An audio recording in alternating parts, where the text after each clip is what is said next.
Investment risk అనేది market ఒడిదుడుకులకు లోబడి ఉంటుంది. ఇన్వెస్ట్ చేసే ముందు అందుకు సంబంధించిన వివరాలను క్షుణ్ణంగా తెలుసుకున్నాకే పెట్టుబడులు పెట్టండి. ఈ కార్యక్రమం నిపుణులు, అనుభవజ్ఞుల సూచనలు, సలహాల మేరకు మాత్రమే నడుస్తుంది. మీ పెట్టుబడులకు ఏబిఎన్ ఆంధ్రజ్యోతి ఎటువంటి బాధ్యత వహించదు.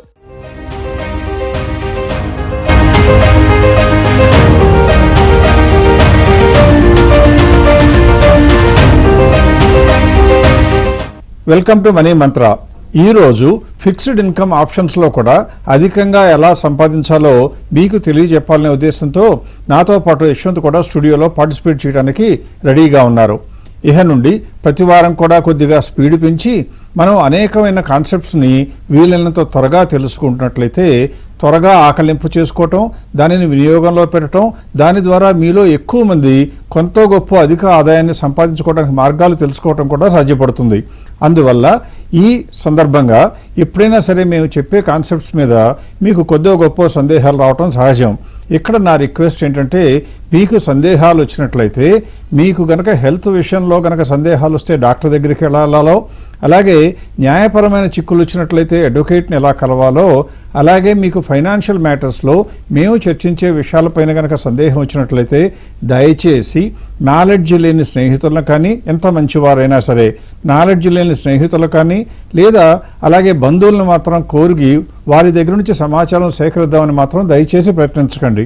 ఎందుకంటే వారికి కనుక సమగ్రమైన సమాచారం తెలియనట్లయితే, మీకు తెలియదు అని చెప్పే బదులు ఏదైనా తప్పుడు సమాచారం ఇచ్చినట్లయితే మీ యొక్క ఆలోచన ధోరణి కూడా తప్పు ధోరణి వెళ్ళే అవకాశం ఉంటుంది. దయచేసి స్క్రీన్ పైన కనపడుతున్నటువంటి 9100009891 కనుక మీరు వాట్సాప్ చేసి మీ ఆసక్తిని తెలియపరిచినట్లయితే మా టీం మిమ్మల్ని సంప్రదించడానికి ప్రయత్నిస్తుంది. లేదా మీరు కనుక కొద్దిగా ఓపిక చేసుకుని మీ యొక్క డౌట్ను మొత్తాన్ని కనుక రాతపూర్వకంగా ఇవ్వదలుచుకున్నట్లయితే info@vivekam.co.in కనుక మెయిల్ చేసినట్లయితే అటువంటి సందేహాలు అంటే మీలాంటి వారి వద్ద నుంచి వచ్చిన అనేక మంది సందేహాలను మేము క్రోడీకరించి అందులో కామన్గా వచ్చిన విషయాలను సేకరించి తర్వాత రాబోయే వారాల్లో ప్రోగ్రాంలో సమగ్రంగా చర్చించి వివరణాత్మకంగా మీకు కొద్దిగా గొప్ప సమాచారం ఇవ్వడానికి ప్రయత్నిస్తాం. దాని ద్వారా మీకు సరైన సమాచారం చేరుతుంది. ఇప్పుడు మన టాపిక్లోకి వెళ్తున్నట్లయితే, పోయిన వారం ఎవరైనా సరే ఇన్వెస్ట్మెంట్ లేదా సేవింగ్స్ స్టార్ట్ చేయటం కనుక 5 సంవత్సరాలు లేటుగా స్టార్ట్ చేస్తే బహుశా ఒక జీవితకాలం వెనకపడిపోతారు అని కనుక్కున్న మనం ఈరోజు ఏం చేద్దామంటే, ఆ లేట్ గురించి ఆల్రెడీ నేర్చుకున్నాం కాబట్టి ఇప్పుడు మనకు ఉండేటువంటి ఇన్కమ్ మీద ఆ 10% సంపాదించే సాధనాలు ఎన్ని అందుబాటులో ఉన్నాయి, అది ఎంత తేలిగ్గా ఉంటాయో కూడా నేర్చుకునే ప్రయత్నం చేయాలి. ఇది నేర్చుకోవాలి అంటే కొద్దిగా గొప్ప మీరు దృష్టి పెట్టాలి. అన్నిటికన్నా ముందు కాన్సన్ట్రేషన్ కూడా ఇవ్వాల్సి ఉంటుంది. ఇందులో ఈరోజు మనం చర్చించేటువంటి అంశంలో మీ అందరికీ కూడా కోరుకున్న రోజు దగ్గర నుంచి కనీసం 10% తగ్గకుండా, అంటే సేవింగ్స్ అకౌంట్లో వచ్చే 3% 4% బదులుగా, లేదా ఫిక్స్డ్ డిపాజిట్లో వేస్తే కనీసం సంవత్సరం వేస్తే కానీ మీకు 7% రాకుండా ఉండేటువంటి ఆ సందర్భాల నుంచి బయటికి వచ్చి 3 నెలల పాటు మనం ఇన్వెస్ట్ చేసినా కూడా 8% వరకు మనకు వచ్చేట్లుగా, అంటే సంవత్సరానికి ఒకే 3 నెలలకి 8% కాదు, 8% సంవత్సరానికి వడ్డీ చొప్పున 3 నెలలకి, అలాగే కనుక సంవత్సరం పాటు సేవ్ చేసినట్లయితే దాదాపుగా 10% వడ్డీ సంపాదించే మార్గాలు ఏమున్నాయో తెలుసుకునే ప్రయత్నం చేద్దాం. దీని గురించి తెలుసుకోబోయే ముందు ఒక కఠోరమైన నిజం మనం తెలుసుకోవాలి. మనం కనుక బ్యాంకులో డిపాజిట్ చేస్తే మనకి ఇచ్చేటువంటి వడ్డీ 6%, లేదా బాగా లాంగ్ టర్మ్ వేస్తే కనుక 7.5 మ్యాక్సిమం 8% వరకు వస్తుంది. కానీ అదే సమయంలో మన ఇంట్లోనే ఉంటున్న వేరొక వ్యక్తి కనుక, లేదా మన బంధువుల్లో కానీ మన ఫ్రెండ్స్లో కానీ వేరొక వ్యక్తి కనుక అదే బ్యాంకుకు వెళ్ళి కొద్దిగా లోన్ కావాలి అని అడిగితే వాళ్ళకి విధించే వడ్డీ మాత్రం 12% నుంచి 15%గా ఉంటుంది. అంటే ఒక్కొక్కసారి మనకి చెల్లించే వడ్డీ కన్నా వేరే వారికి విధించే వడ్డీ దాదాపుగా 6% గ్యాప్ ఉంటుంది. ఇదంతా ఎవరు తింటున్నట్టు? కేవలం బ్యాంకులు డబ్బులు అప్పు ఇవ్వటం మూలంగా తింటున్నట్లు.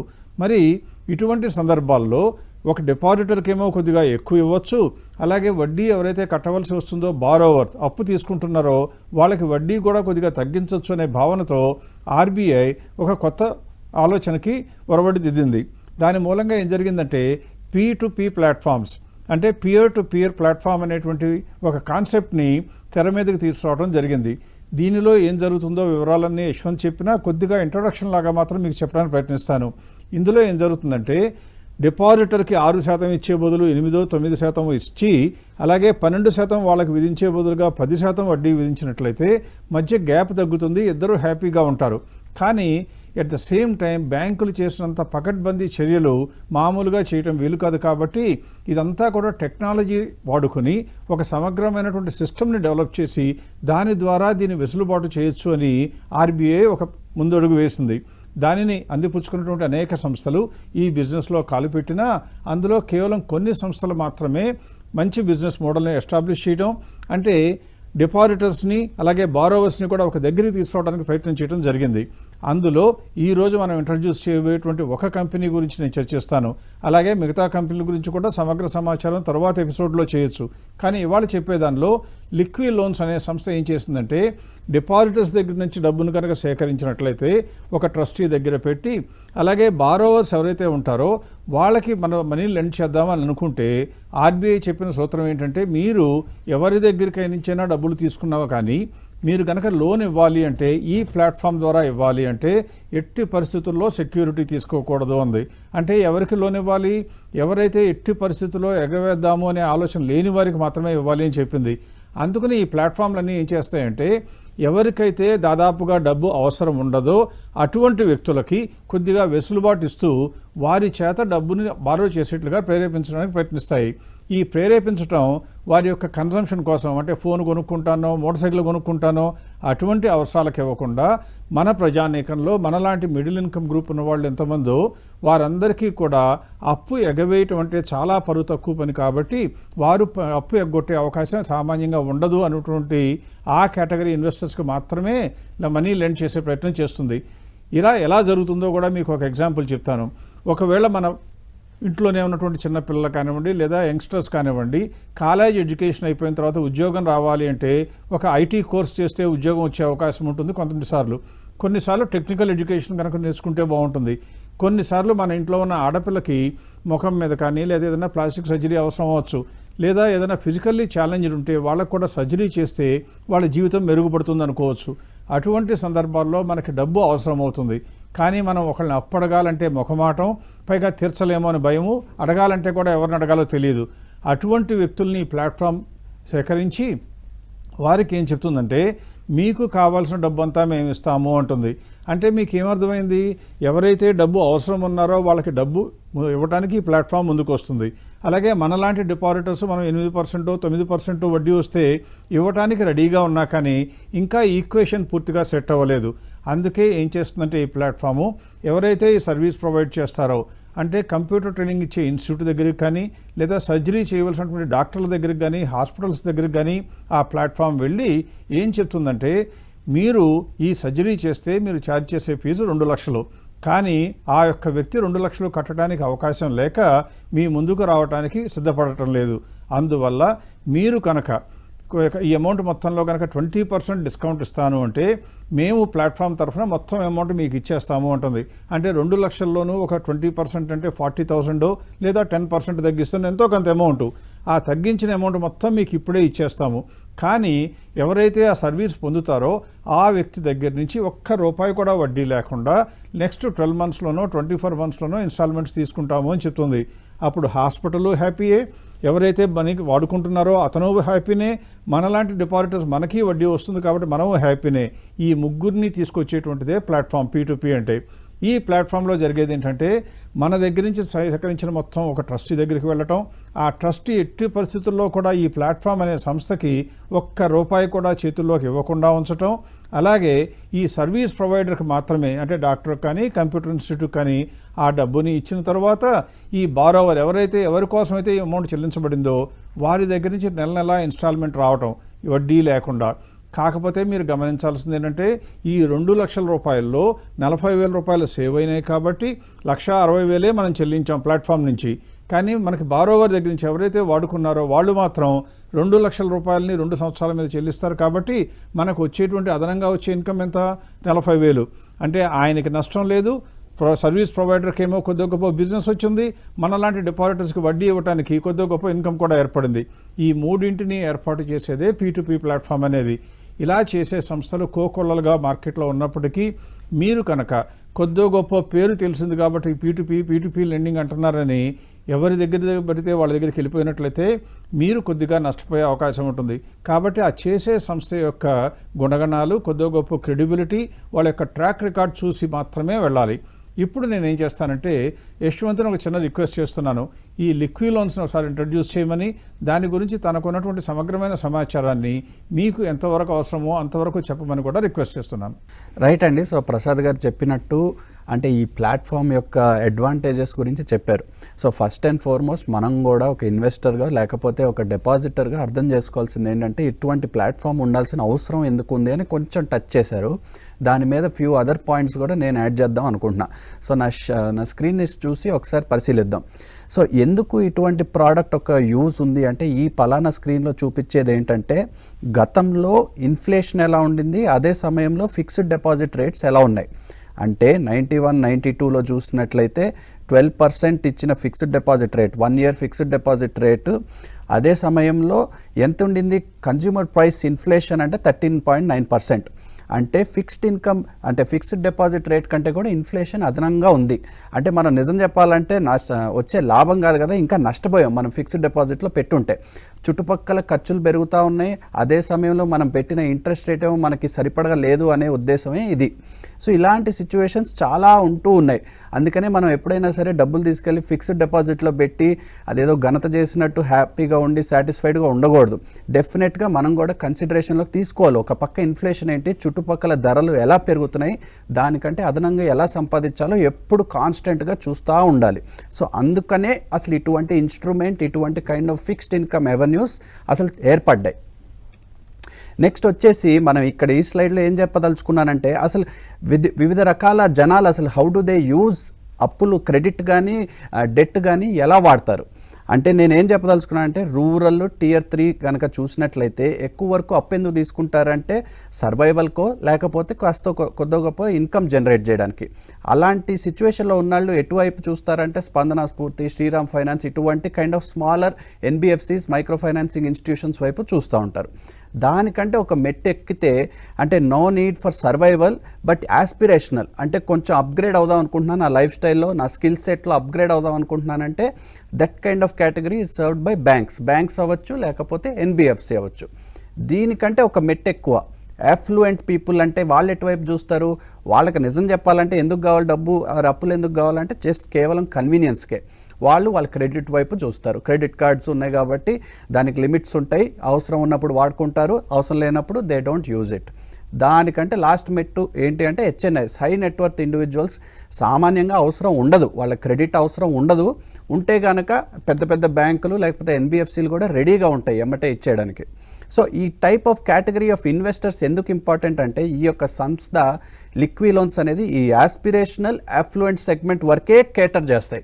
అంటే కింద ఇన్కమ్ కోసం సఫర్ అవుతున్నా లేకపోతే సర్వైవల్ కోసం సఫర్ అయ్యే కేటగిరీ కాకుండా అదే సమయంలో పెద్ద పెద్ద వాళ్ళకి ఎలాగో అవసరం లేదు కదా, వాళ్ళకి ఎందుకు ఇచ్చి కైండ్ ఆఫ్ అవసరం లేని వాళ్ళకి ఇవ్వడం బదులుగా ఈ రెండు కేటగిరీస్ వైపు దే ఫిక్స్ దేర్ టార్గెట్. ఎందుకు కూడా చెప్పానంటే మనం ఇప్పుడు వరకు చెప్పున్నాం, మనం గత 10-15 ఏళ్ళలో చూస్తూ ఉన్నాం పెద్ద పెద్ద కంపెనీలు దివాలా తీయడం, వాళ్ళకి అప్పులు ఇచ్చిన బ్యాంకులు కూడా వారి యొక్క అప్పుల్ని NPLగా డిక్లేర్ చేయడం, కార్పొరేట్స్ ఒక పక్క చాలా పెద్దగా డిఫాల్ట్స్ చూస్తూ ఉన్నాం.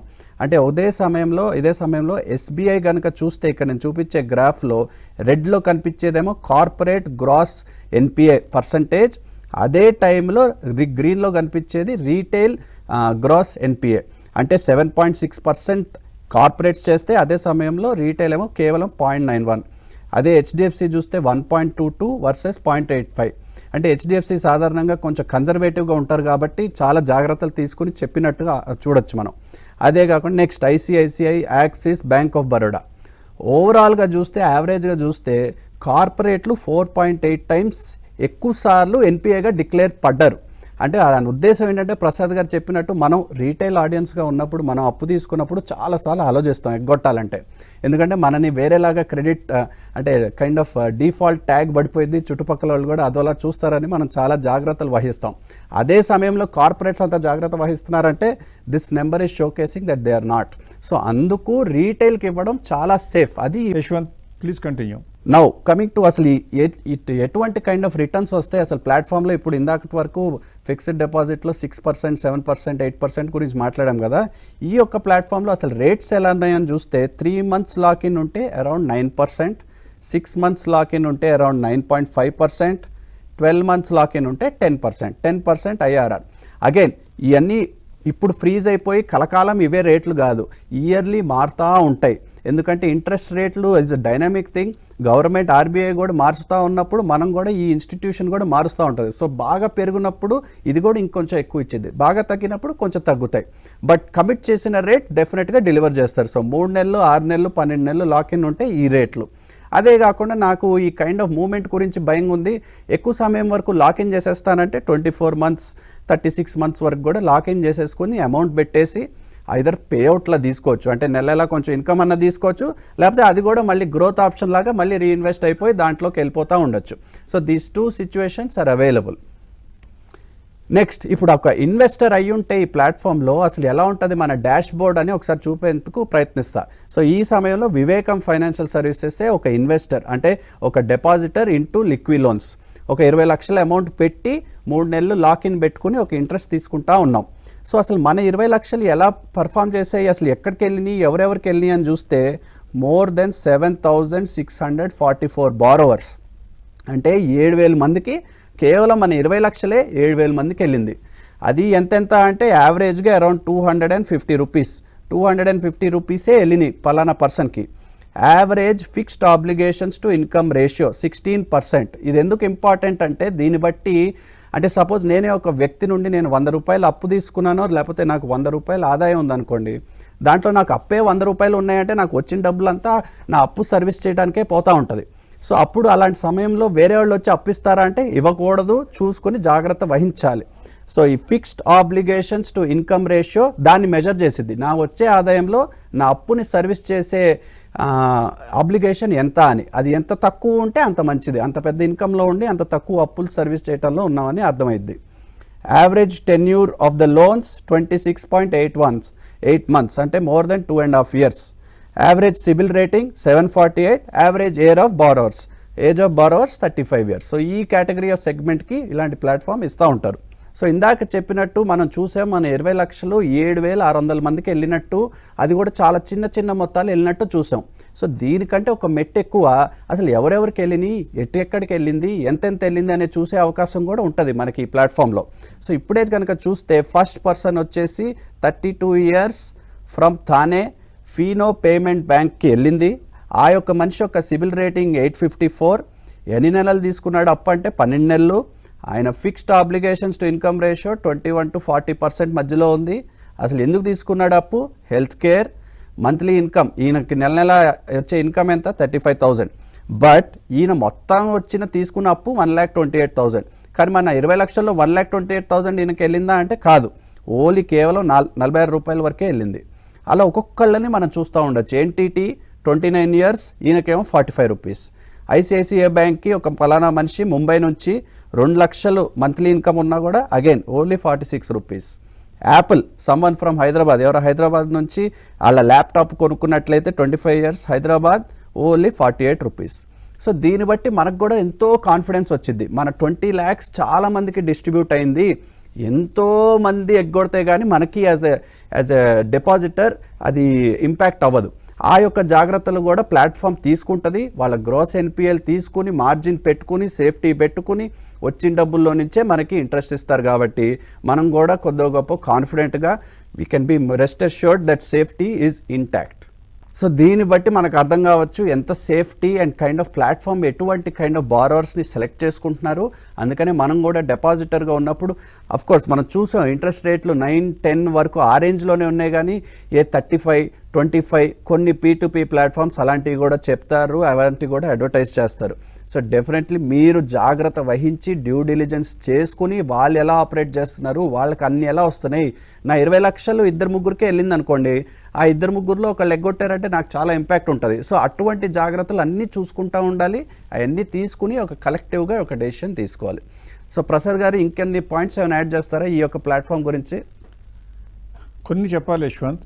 ఇందులో ప్రధానంగా యశ్వంత్ చెప్పిన దాన్ని బట్టి మనందరికీ అర్థం కావాల్సింది ఏంటంటే మనం పెట్టే అమౌంట్ కనుక ఒకళ్ళకో ఇద్దరికో ఇస్తే వాళ్ళు దెబ్బతింటే మనం దెబ్బతింటామని యశ్వంత్ క్లియర్గా చెప్పడం జరిగింది. అది ఒక కారణం. అందువల్ల మన డబ్బును కనుక 1000 మందికి కనుక పంచినట్లయితే, అంటే మేము పెట్టిన 20 లక్షలు 7,600 మందికి పంచారు కాబట్టి యావరేజ్గా ఒక్కొక్కరికి ఇచ్చింది 256 రూపాయలు. కాబట్టి జనరల్గా మనలో ఉన్న మధ్యతరగతి మనుషులు ఎవరైనా సరే అందులో కూడా వడ్డీ లేకుండా పిల్లవాడి అవసరం కోసం, అంటే చదువు కోసమో లేదా మెడికల్ ట్రీట్మెంట్ కోసమో అప్పు తీసుకున్న వాళ్ళు ఎగవేద్దామనే అవకాశం ఉండదు. దీనిని ప్రతిఫలిస్తూ ఈ లిక్విడ్ లోన్స్ అనేటువంటి సంస్థ యొక్క గ్రాస్ అవుట్ ఎన్పిఎస్ ఎంత ఉన్నాయని చూసినా, నెట్ ఎన్పిఏ ఎంత ఉన్నాయని చూస్తే, అంటే గ్రాస్లో చూస్తే ఒక 1.5% ఉన్నా కానీ నెట్ నాన్ పెర్ఫార్మింగ్ అసెట్స్ చూస్తే కేవలం 0.6%. అందువల్ల ఈ సంస్థకి రీపేమెంట్లో ఇప్పటి వరకు ఏది ఇబ్బంది రాలేదు. పైగా ఇలా ఎంత అమౌంట్స్ ఇవ్వటం జరిగింది ఈ ప్లాట్ఫామ్ ద్వారా అంటే ఇప్పటి వరకు 7,600 కోట్ల వరకు కూడా ఇవ్వడం జరిగింది. అంటే ఎంతోమంది డిపాజిటర్స్ వస్తున్నారు, లక్షల మంది, అలాగే 1000 మంది బారోవర్స్ కూడా ఉన్నారు. వీళ్ళందరినీ అనుసంధానిస్తూ, అంటే వీళ్ళందరికీ కూడా ప్లాట్ఫామ్ ద్వారా బారోవర్కి డిపాజిటర్ తెలియడు, డిపాజిటర్కి బారోవర్ తెలియడు. కానీ ఈ డబ్బులన్నీ హ్యాండిల్ చేసేది ఎవరు? ప్లాట్ఫామ్ కాదు. అదే గుర్తుంచుకోవాలి. మన డబ్బు ప్లాట్ఫామ్ చేతుల్లోకి వెళ్ళదు. మన డబ్బు కేవలం ట్రస్టీ దగ్గరికి వెళ్తుంది. ట్రస్టీ దగ్గర నుంచి సర్వీస్ ప్రొవైడర్కి వెళ్తుంది. వారికి సర్వీస్ ప్రొవైడ్ చేయడం మూలంగా ఎవరైతే బారో చేయడానికి ఇంట్రెస్ట్ చూపించారో వాళ్ళు రీపేమెంట్ చేస్తుంటే కూడా ట్రస్టీకే వస్తుంది. ఈ ట్రస్టీ మన మొత్తం అమౌంట్ని, అంటే డిపాజిట్ చేసిన వాళ్ళకి అసలు ప్లస్ వడ్డీలన్నీ చెల్లించిన తర్వాత చివరికి కొంత మిగులుతుంది. ఎందుకంటే ప్లాట్ఫామ్కి కూడా మంచి ఇన్కమే వస్తుంది. ఆ ఇన్కమ్ ప్లాట్ఫామ్కి ఎప్పుడు వెళ్తుంది? ఈ లోన్స్ మొత్తం క్లోజ్ అయిపోయినాక మాత్రమే ప్లాట్ఫామ్కి వెళ్తుంది. ఇంతకుముందు యశ్వంత్ చూపించిన స్లైడ్లోనే మీరు నోటీస్ చేసి ఉంటే 2 years కానీ 3 years కానీ కనుక లాకిన్ చేసినట్లయితే మీకు 10.5% వరకు కూడా వచ్చే అవకాశం ఉంది.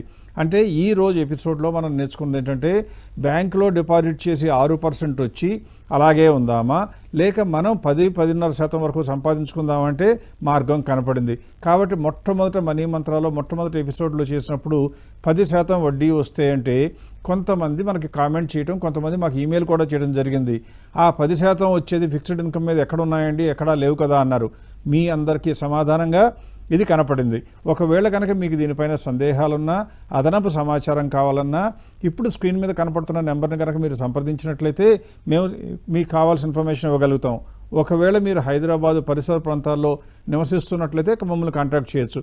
లేకపోయినా మీరు కనుక ఈమెయిల్ చేస్తే ఖచ్చితంగా మా టీం మిమ్మల్ని రీచ్ అవుతుంది, మీకు సహాయం చేసి పెడుతుంది. ఇలా ఈ ఎపిసోడ్లో మనం నేర్చుకుంది 6-8% నుంచి 10%కి వచ్చాం. వచ్చే వారంలోనూ ఆ తర్వాత వారాల్లోనూ ఇంకొన్ని కాన్సెప్ట్స్ కూడా చర్చిద్దాం. ఇప్పుడు లాస్ట్ వీక్లో మనం చెప్పినటువంటి ప్రోగ్రాంలో కొన్ని ఈక్విటీ మార్కెట్లో ఉన్న ఇన్వెస్టర్ల గురించి కూడా చర్చిస్తూ అందరూ షేర్స్ కొనుక్కునేటప్పుడు ఎర్నింగ్స్ పెరుగుతుంటేనే కొనుక్కోవాలి అని చెప్పడం జరిగింది. ఇప్పుడు దానితో పాటు ఇంకోటి ఏం చేయాలంటే, ఒకవేళ మీకు మనసులో రావాల్సిన సందేహం వచ్చే వారం మనం క్లారిఫై చేయబోయేది ఏంటంటే, చాలా కంపెనీలు లాభాలు పెంచుకుంటుంటే అందులో ఏది కొనుక్కోవాలి అని మీకు డౌట్ రావాలి. అంటే ఎప్పుడైనా సరే మీకు ఒకే వస్తువు, ఫర్ ఎగ్జాంపుల్ మీరు కొనుక్కుందాం అనుకున్న శాంసంగ్ ఫోనే 2 షాపుల్లో అవైలబిలిటీ ఉంటే 2 కూడా కొత్త ప్యాకెట్లు, అంటే ఇంతవరకు ఓపెన్ చేయని సీల్డ్ ప్యాకెట్ అయితే ఒకళ్ళు 32,000కి ఒకళ్ళు 30,000కి ఇస్తున్నారు అనుకోండి. ఎవరి దగ్గర కొనుక్కుంటాం మనం?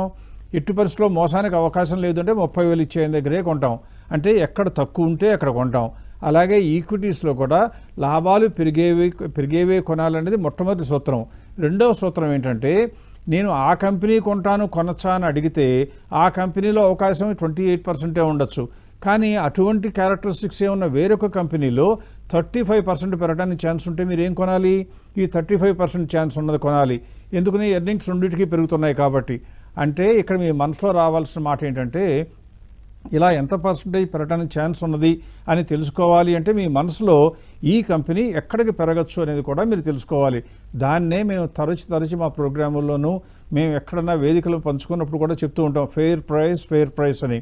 ఈ ఫెయిర్ ప్రైస్ అనేది ఒక మనిషికి ఒక పేరులాగా ఒక కంపెనీకి ఒక ఫెయిర్ ప్రైస్ కలకాలం ఉంటుందా అంటే ఉండదు.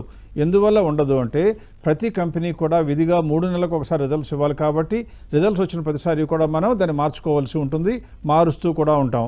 అందువల్ల ఫెయిర్ ప్రైస్ అంటే ఏమిటి, ఆ ఫెయిర్ ప్రైస్ తెలియటం మూలంగా మనకు వచ్చే అడ్వాంటేజెస్ ఏంటో విపులంగా వచ్చే వారం చర్చిద్దాం. మొట్టమొదట మనం ఈ ప్రోగ్రామ్ స్టార్ట్ చేసేటప్పుడు నేను చెప్పినట్లుగా వీలైనంత వరకు ఎపిసోడ్ని సగభాగాలుగా డివైడ్ చేసి కొంత కాన్సెప్ట్కి కొంత దీనికి చెప్దాం అనుకున్నా ఈరోజు లిక్విడ్ లోన్స్ గురించి కొద్దిగా ఎక్కువ సమాచారం ఇవ్వాలనే ఆకాంక్షతో కొద్దిగా ఎక్కువ సమయం లిక్విడ్ లోన్స్ తీసుకోవడం జరిగింది. అందువల్ల దానిని కాంపెన్సేట్ చేస్తూ వచ్చే వారం మాత్రం కేవలం ఈ ఫెయిర్ ప్రైస్ గురించి, దానిలో వచ్చే లాభాల గురించి, ఈ ఫెయిర్ ప్రైస్ ఎలా లెక్కించాలో చెప్పడంతో పాటు ఆ ఫెయిర్ ప్రైస్ యొక్క వ్యాలిడిటీ, ఎన్నిసార్లు ఎన్ని కంపెనీల్లో ఎంత బ్రహ్మాండంగా అది పనిచేస్తూ వచ్చిందో దానిని బట్టి మన నిర్ణయాలు ఎలా ఉంటాయో కూడా వచ్చే వారం తెలుసుకునే ప్రయత్నం చేద్దాం. అప్పటి వరకు సెలవు. నమస్తే.